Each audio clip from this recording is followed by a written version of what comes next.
Monsieur le Président, quelle est votre vision de la politique d'aménagement numérique du territoire?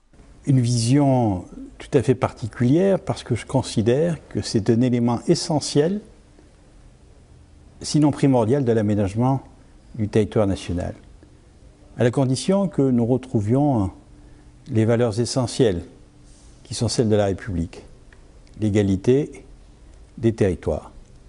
Il faut éviter cette dictature de la distance. Aujourd'hui, tous les territoires de la nation méritent l'éligibilité à l'accès au réseau à très haut débit.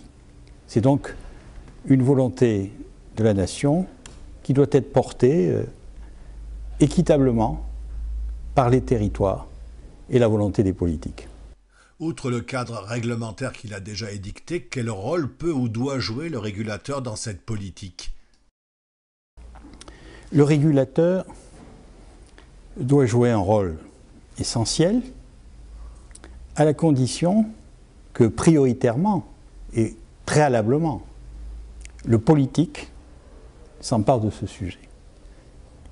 C'est donc aux politiques de définir le cadre, de définir les modalités d'organisation de cette ambition nationale pour renforcer l'égalité territoriale, mais également l'attractivité de notre nation dans tous ces territoires.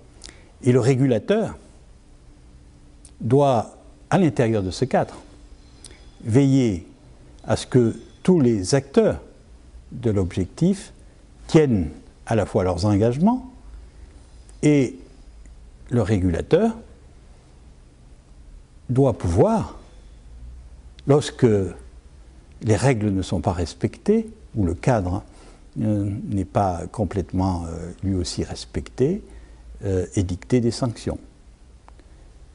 Mais également veiller à observer la réalité de la réalisation de l'objectif que les politiques ont défini et de signaler tout dérapage ou d'édicter éventuellement des préconisations pour améliorer l'atteinte de l'objectif.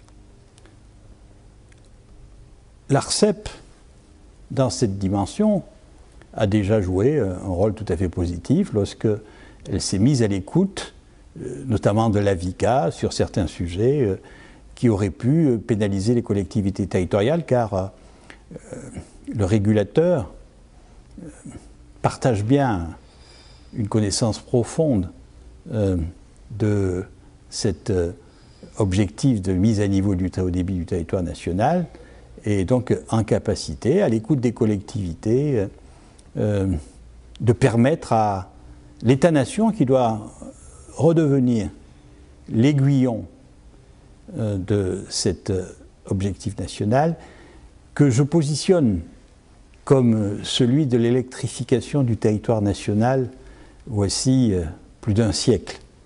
Nous y sommes parvenus parce que l'État-nation a donné la direction, s'est appuyé sur les volontés des collectivités locales et a trouvé le moyen du financement à l'appui d'une taxe sur les consommations électriques.